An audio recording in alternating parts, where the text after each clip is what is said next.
Hi everybody. Today we are going to discuss about coastal regulations on notification in India. Let me introduce myself. I am P. Kalayasan, environmental engineer. See, the presentation I have made into four part. Part one, we are going to discuss about the background, how the notification came, what is the background of this notification. And in part two, we are having three notifications so far in India: 1991 notification, 2011 notification, and the latest one is 2019. So in detail, we are going to discuss in part two. And part three, the CRZ classification, the coastal regulation zone classification. So we are having different categories like CRZ 1, 2, 3, 4. And these classification we are going to discuss a little bit detail in part three. And part four, see there are major terminologies used in this notification are explained and the definitions are given in part 4. So let me start with the CRSF notification background, how the notification came. In India, initially in 1981, as per the direction of the Prime Minister Office to keep the beaches clean. So that was the initiative of the coastal ecosystem in 1981. So it started with beach cleaning. Thereafter, guidelines for beach cleaning and its conservation came in 1983. After attending the STACOM meeting, that is United Nations Conference, held on 1972, the Environmental Protection Act, that is, came in India in the year of 1986. Say, under this Environmental Protection Act, we are having n number of notifications like CRZ notification, EAA notification. EAA is nothing but Environmental Impact Assessment notification, wetland rules, solid waste management rule, plastic waste management rule, construction and demolition waste management rule, hazardous waste management rule, hospital waste management rule, etc. So there are a number of notifications or rules came under Environmental Protection Act, and different years it was amended. And at present in India, we are having CRZ notification 2019. See, the first notification came in 1991. Thereafter, under the Dr. M.S. Swaminathan Committee, visited all the coastal states and union territories in 2005 and 2009, and they have submitted their recommendations to Government of India, that is Ministry of Environment, Forest and Climate Change. Earlier, it was Ministry of Environment and Forest. Based on their recommendations, the 1991 notification modified and the revised notification came in CRSR 2011 in 6th January 2011. After that, similarly, the ministry constituted another kind of committee headed by Dr. Sailesh Naik. So under his chairmanship, the committee made the recommendations to Government of India in 2018. Based on their recommendations, the recent notification, that is 2019 notification, came. This is again for coastal regulation zone as well as island protection zone. Notifications came in 18 2019 and 8 March 2019 respectively. So what is the CRSF notification and under which act it came? Already explained. That is comes under Environmental Protection Act. So under this section, Section 3.1 and Section 3.2 of Environmental Protection Act 1986, and the Environmental Protection Rule again came in 1986. So under the Rule 53D, the CRSF notification was issued by Ministry of Environment Forest wide SO 114E dated 19 February 1991. So this is the first notification under Environmental Protection Act related to coastal zone came. And after that, in supersession of the CRSF notification 1991, in 2011, the notification came, that is wide SO 19E dated 6 January 2011. And the recent notification, again, supersession of the 2011 notification came in 18th January 2019. Any notification or any rule, any act, see the major objectives are well defined. Similarly, CRSF notification, the major pillars or the major objectives of the notification are to conserve and protect the coastal marine ecosystem. That is the first objective. And the second objective, abatement of coastal pollution. Third one, to ensure the livelihood security of the fisherfolk community and other local communities living in the coastal areas.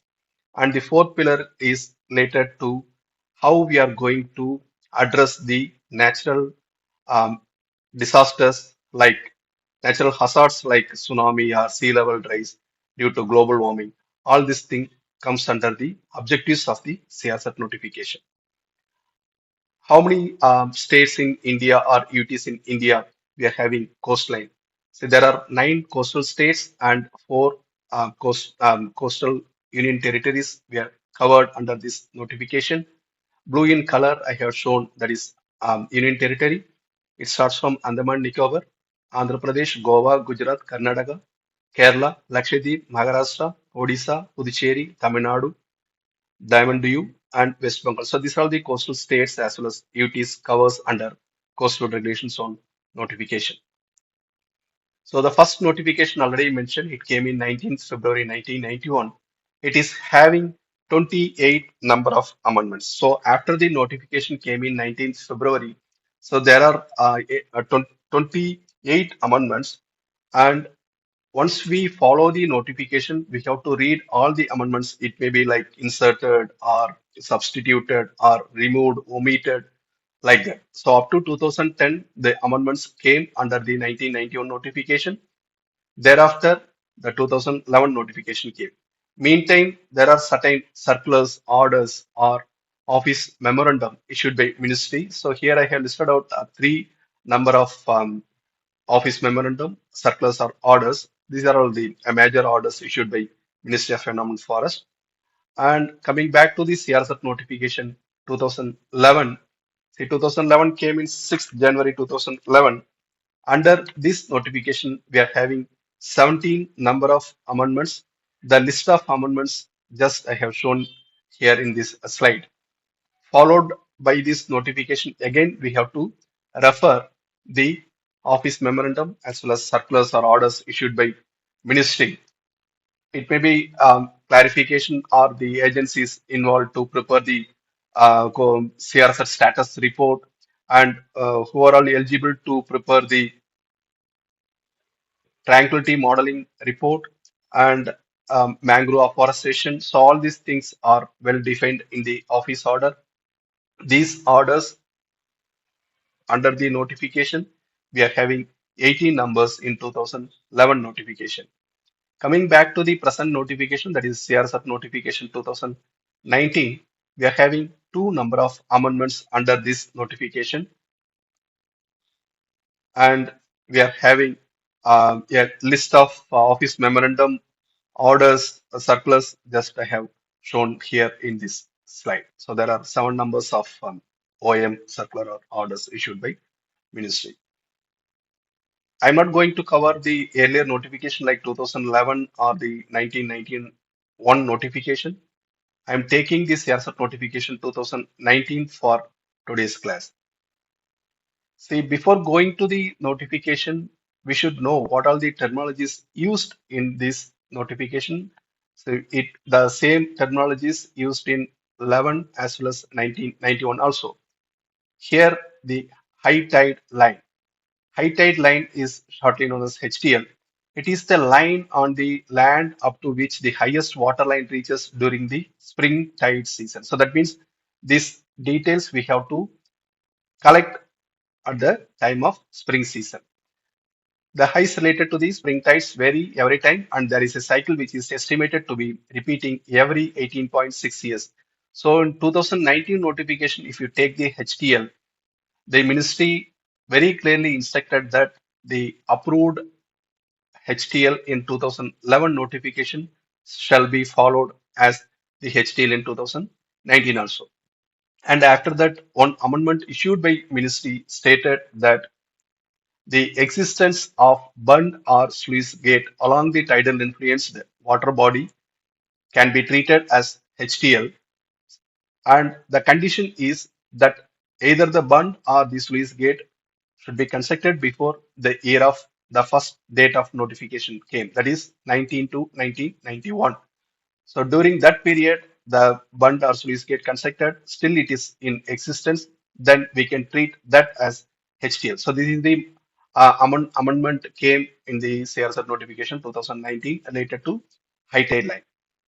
And see, there is another line called hazard line. So this hazard line, based on last 105 years of data, Survey of India, they have prepared this hazard line concept, and it is again based on the sea level rise and other natural activities.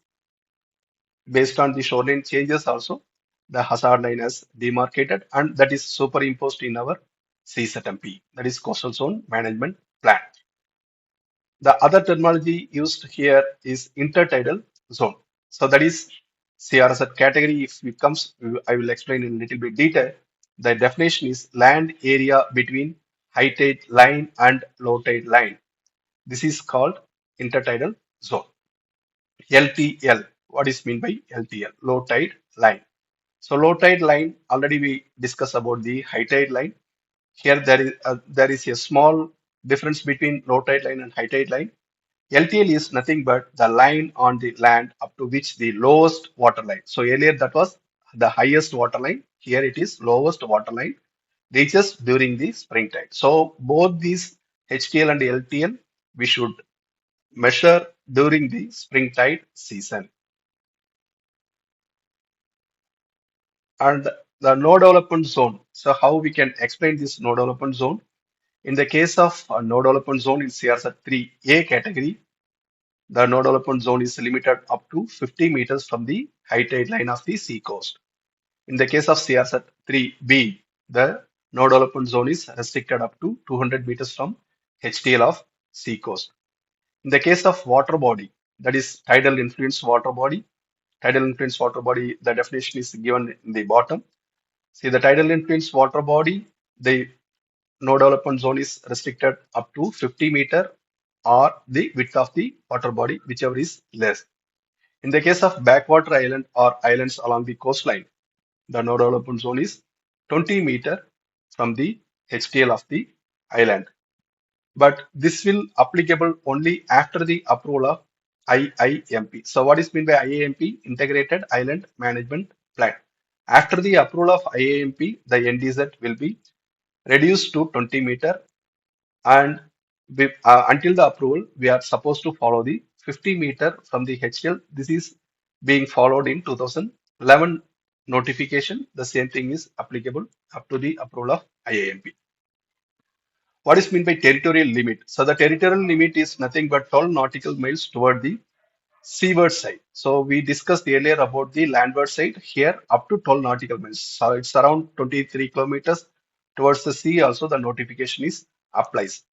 Tidal influence water body is nothing but the water bodies influenced by the tidal effects from sea in bays, estuaries, rivers, creeks, backwaters, lagoons, ponds, whatever it may be, whether it is natural or man-made. All these water bodies are connected with the sea having its tidal influence, and the concentration of the salinity is either 5 ppt parts per thousand or more during the driest period. So during the driest period, the salinity concentration shall be measured.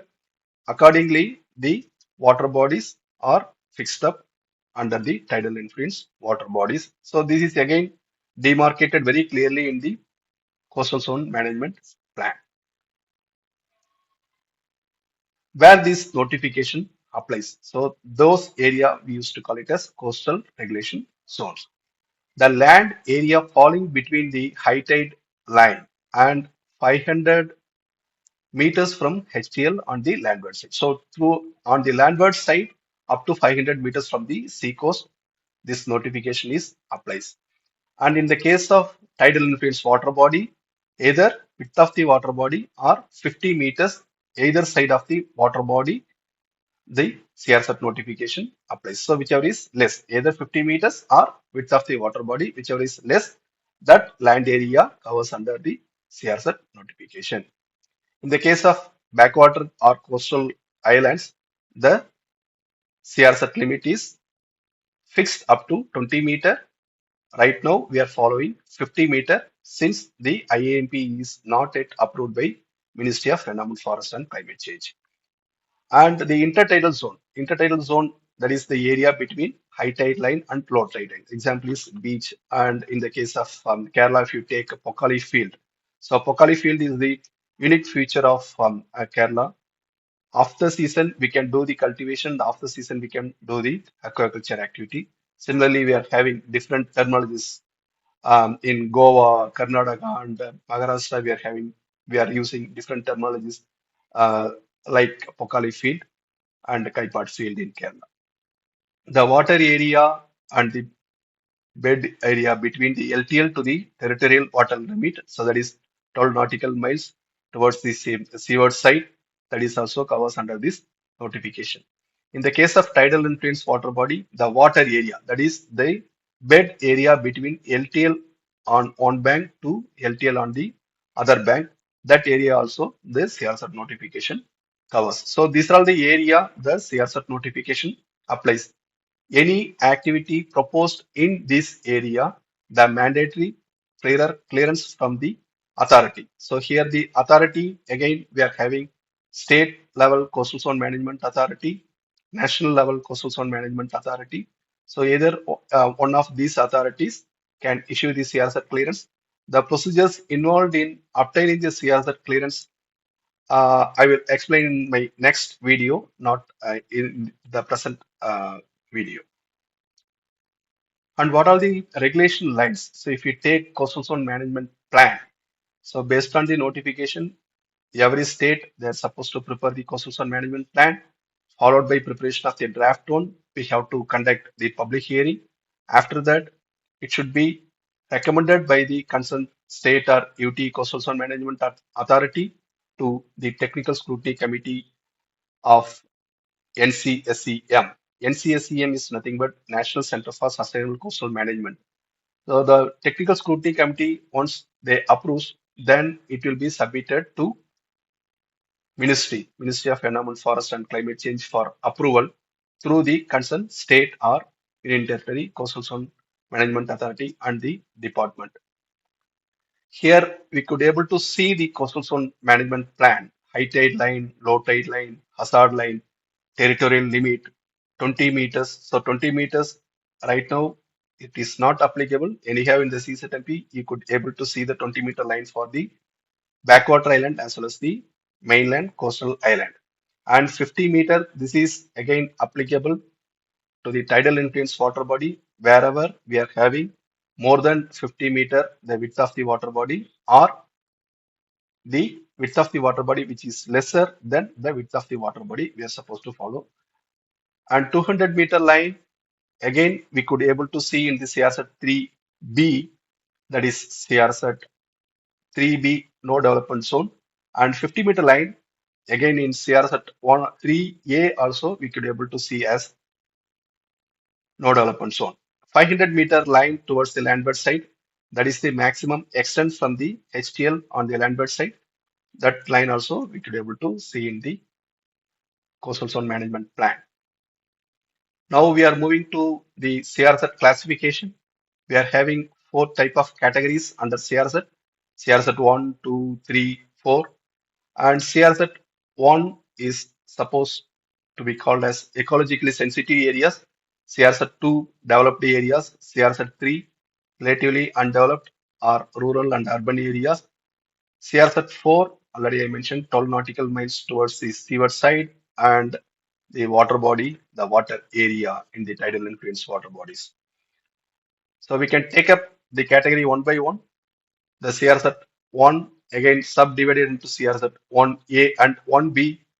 So under 1A, the ecologically sensitive area, what are the geomorphological features we could categorize under CRZ 1A are listed out here. One is mangrove. Mangrove, and again, if we are having mangrove spread area more than 1,000 square meter in government owned land, the 50-meter is also demarcated as the mangrove buffer. That is also categorized as CRZ 1A.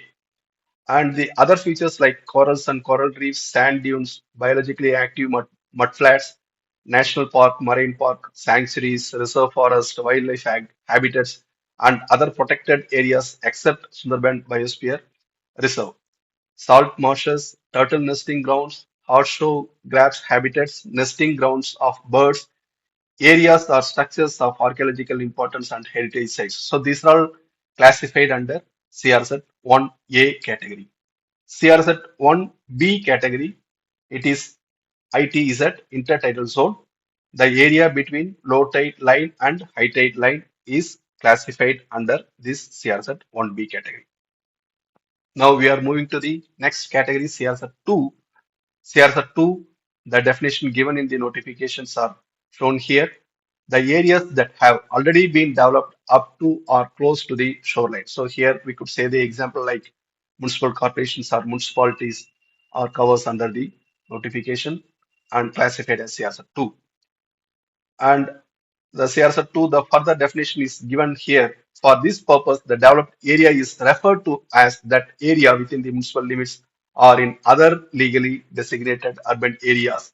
So here the other legally designated urban areas, if any one of the state already declared that as legally designated urban area, for example, if you take Kerala state, so 66 local bodies, 66 LSGIs, already they have classified as other legally designated urban areas that are also classified under 2019 notification as CSR 2. The condition for other legally designated urban area is nothing but we should have a proper drainage with approach roads and other infrastructure facilities such as water supply, sewerage mains, etc., which are fulfilling the criteria of municipality or municipal corporations, that is the developed area. So these classification given in the notification, just I have shown the examples of Kochi and Mumbai. And CRZ 3. CRZ 3 is defined as land areas that are relatively undisturbed and those which do not fall under CRZ 2. So CRZ 2 already we know that is developed area, and CRZ 3 relatively undisturbed local bodies, we could call it as CRZ 3.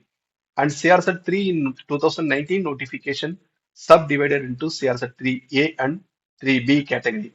So how they have defined this 3A and 3B based on the population density. We know very well that the latest census conducted in 2011, if the population density is more than 2,161 per square kilometer, that particular coastal body is categorized under CRZ 3A category. So we know very well that CRZ 3A, the NT set will be limited up to 50 meters from HTL. If the population density is less than 2161 per square kilometer, then that particular local body is classified under CRZ 3B. Here the no development zone is from HTL towards the landward side 200 meters in the case of seacoast. So these are all the two different diagrams I have shown. The left one is CRZ 3A and the right one is CRZ 3B. See from the sea, this is HTL and 50 meter is the no development zone and 50 to 500 meter is the CRZ 3A area. In the case of CRZ 3B, HTL towards landward side 200 meter, that is no development zone, and 200 to 500 meter is the CRZ 3B area. The classification CRZ 4 is again further divided into CRZ 4A and 4B. So towards the sea coast, that is seaward side, 12 nautical miles, that is CRZ 4A, that is the water body. You can see the bottom picture. So from the low tide line and up to 12 nautical miles in the seaward side is 4A. In the case of tidal influence water body, this is the LTL of the water body, and this is the LTL of the opposite bank water body, and this water area is classified as CRZ 4B. In addition to CRZ 1, 2, 3, 4, the special requirements, the special consideration is given at certain places. One is critically vulnerable coastal area. So how they have classified based on the not only the geomorphological feature, based on the topography also, these features are these areas classified as critically vulnerable coastal area. If you take Vemanad in Kerala, that is below MSL. So that one classified as critically vulnerable coastal area. Similarly, we are having Sundarban regions in West Bengal, Gulf of combatant Gulf of Kutch in Gujarat, Malvan, Achira, Ratnagiri in Maharashtra, Garhwal and Gondapur in Karnataka, Vemnad in Kerala, Gulf of Mannar in Tamil Nadu, Baitaganika in Odisha, Koringa, East Godavari and Krishna in Andhra Pradesh. So these are the places classified as critically vulnerable coastal area. For this, we have to prepare integrated management plan, and based on that plan, if any activity proposed in this critically vulnerable area, the CRSET CRSET clearance will be issued either by the state authority or by the ministry. In addition to the critical vulnerable coastal area, we are having CRSET for inland backwater islands and islands along the mainland coast. Then the CRSET falling within the municipal limits of Greater Mumbai also, in the notification, it is classified as the special consideration required area. So this is the pictorial view of all the categories. It is approved by the Ministry of Environment, Forest and Climate Change. Here we can able to see. So this is mangrove area. So mangrove area, if we are having more than 1,000 meters square, then the 50 meter is also demarcated as CRZ 1A. In the case of CRZ2, from HTL towards the landward side, 500 meter is the CRZ2 area. So it is again municipality or municipal corporation as well as the other legally designated urban areas classified as CRZ2. If we are having the beach area, that is between the LTL and the HTL, this area classified as CRZ1B. In the case of CRZ3A, so based on the population density 2161 per square kilometer and above, this is CRZ3A, and here the HTL to 50 meter is no development zone, and this is 3A area. So in the case of CRZ3B, again based on the population density less than 2161 per square kilometer, between HTL to 200 meter is the no development zone, and this is 3B area. In the case of tidal influence water body, either width of the water body or 50 meter, whichever is less, that is no development zone. Here we are having the coastal island. So in this island, 20 meter is demarcated as no development zone. In the case of water body, so this is 4B, and from this LTL towards 12 nautical miles towards the seaward side is CRZ 4A. So this picture will be used based on 2019 notification published by Ministry of Environment, Forest and Climate Change. Now we can move on to the comparison between 2011 notification and 19 notification. So along this CRZ area from the HTL to towards landward side, so there is no change. The land area up to 500 meter in 2011 and 19 notification, even 1991 notification also remains same. So up to 500 meters is the CRZ area. In the case of tidal influence water body, 2011 100 meter or width of the water body, whichever is less. But in 2019 notification, the 100 meter is replaced by 50 meter. So the 50 meter or width of the water body, whichever is less, is the CRSET area in the case of 2019 notification. Coming back to the coastal or backwater islands, 50 meter is the no development zone for the island. In the case of 2019 notification, 20 meter, subject to condition that after the approval of IAMP, Integrated Island Management Plan, this 20 meter business will applicable. Coming back to the mangrove buffers, see mangrove buffers in 2011 notification blanketly. So there is no differentiate between the government land or private land. If the area is more than 1,000 square meter spread mangrove, then 50 meter was demarcated in 2011 notification. But in 2019 notification, the private owned area is left. That means that is excluded, and only in the government land the 50 meter buffer is demarcated if the mangrove is having more than 1,000 square meter in area. No development zone. Again, earlier notification, that is between HTL to 200 meter, was classified as no development zone in 2011 notification. In the case of 2019, 3A 50 meter, 3B 200 meter.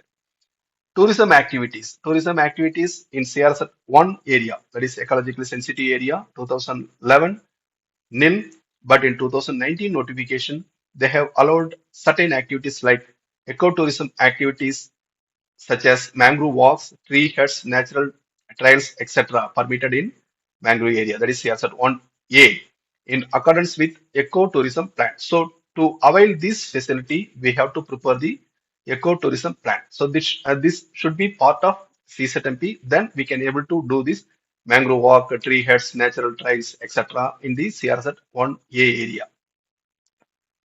And the conditions stipulated in the CRZ notification we are supposed to follow in the case of the proposed activities in CRZ 1A area.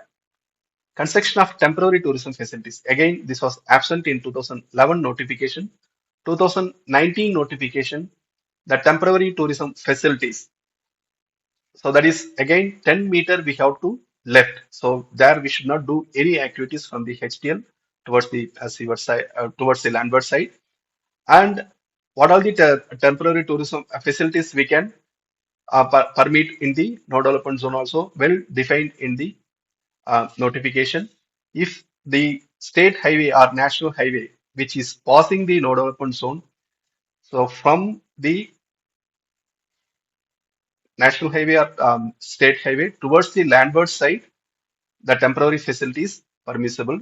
So we are supposed to follow the Annexure 3 of the CRZ notification 2019 whenever we are considering the temporary tourism facilities. The permissible activities as well as the prohibited activities under CRZ notification 2019 will be explained in my following video. In this presentation, I'm not covering what are the permissible activities in 2019 as well as prohibited activities in 2019. Coming back to the dwelling units in CRZ 3A. So 3A and 3B we are having 2019, but in 2011 it's blanket allows construction of dwelling units for coastal local communities between 100 to 200 meters from the HDL. So there the 200 meters they have divided into 0 to 100, 100 to 200 meter. Between 100 to 200 meter, either new construction or reconstruction is permissible subject to comprehensive plan. So the comprehensive plan should include the disaster management provisions, sanitation, etc. So if you are having the approved comprehensive plan, then between 100 to 200 meters from the HDL towards the sea, in the case of sea coast, we can allow the dwelling units construction.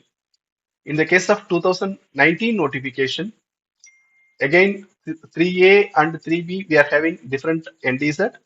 So here the same condition is applicable. In the case of CRZ 3 in 2011 notification, that is between 200 to 500 meters, dwelling units are permissible subject to condition that the height should not exceed 9 meters and the number of floors should be restricted to ground plus one floor. So the maximum number of floors, 2 floors are allowed and the height should not exceed 9 meters. The same condition is applicable in 2019 notification and the height as well as the number of floors are restricted. Reconstruction in no development zone of seacoast, tidal influence water bodies or islands. So we are having no development zone in seacoast as well as tidal influence water body and backwater or main coast islands. Here allows reconstruction or repair of the existing authorized structure between the HTL to 100 meter in the case of 2011 notification.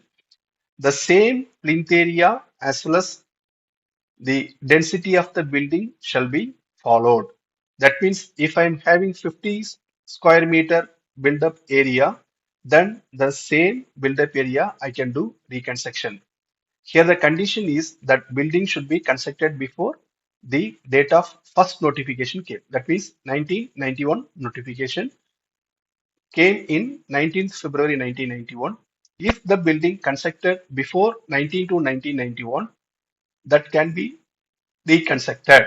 So the residential building can be reconstructed subject to the same plinth area and the existing density we are supposed to follow in 2011 notification as well as in 19 notification.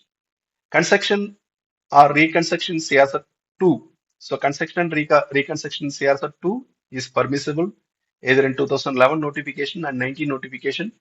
Only thing is here the floor space index or the floor area ratio we are supposed to follow as on 19 to 1991 notification. That is the date of notification 19 to 1991. Which FAR or FSI applicable that should be followed. So that is the condition in 2011. In the case of 19 notification, at the date of the 2019 notification issued, that is 18 on 2019, that day, which FAR or FSI applicable to the concerned state or UT, that FAR and FSI should be followed for either construction or reconstruction in CRZ 2. Low and medium eroding areas. So this is again based on the amendment issued in 2019 notification. We are supposed to prepare the shoreline management plan. So based on the shoreline management plan only, we can able to decide the coastal protection measures under these eroding stretches. In the case of 2011 notification, there was not such shoreline management plan, but the scientific study, including the comprehensive EAA, that should be conducted. Based on that study only, any protection activities in the CRZ area is being allowed. Biologically active mud flats, in the case of 2011 notification, nil. But in the 2019 notification, biologically active mudflats shall be identified by the NCACM in association with state governments or union territory administration. So in 2019 notification, again, it is being prepared by the concerned coastal states as well as UTs with the help of NCACM, and the permissible or prohibited activities will be decided based on the ministry's guidelines. Areas requiring special consideration. Already we discussed about the critical vulnerable coastal area. So here 2011 notification Greater Mumbai, Kerala, Goa and other CVCAs also mentioned.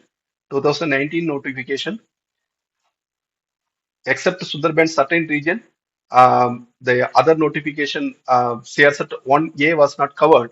And in 2019 notification, Sundarban region area as well as the other mentioned Greater Mumbai, Kerala, Goa, Andhra Pradesh, as well as in Tamil Nadu, all this area classified as CVCA also covered.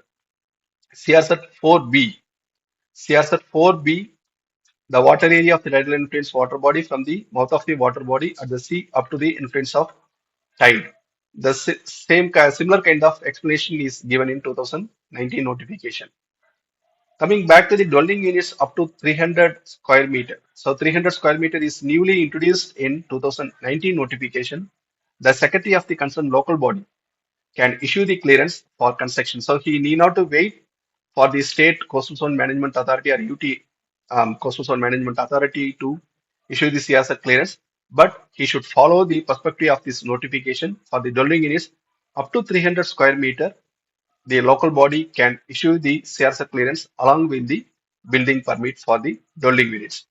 So these are the major comparison between CRZ 2011 and 2019 notifications.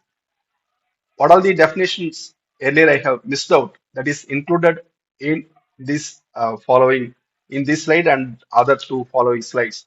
Build up area. What is meant by build up area? What is meant by bund or embankment? What is the cadastral map, cliff, coastal land use plan, coastal sand dunes, critical vulnerable coastal area definition?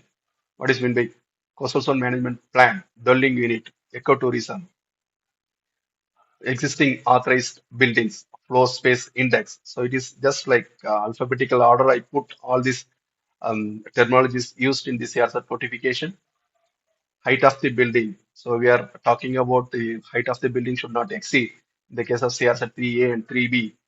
So we are supposed to follow the concerned state or UT's building rules. Here I have taken the height of the building from the building rule definition. Imaginary building line. Earlier, I mentioned about the Pokali field in Kerala. Similarly, we are having Garland and Gasan land in Goa, Ghazni land. So these are the terminologies used in different states or UTs. And mud flat and tidal flat, what is the definition? what is meant by plinth area, because we are talking about at the time of reconstruction, we should follow the same plinth area. So what is the definition for the plinth area? So with this, I am stopping here. We could follow the in the next video, like what are the procedures involved in obtaining the CRZ clearance from either local body or state coastal zone management authority or Indian Territory Coastal Zone Management Authority as well as the National Coastal Zone Management Authority.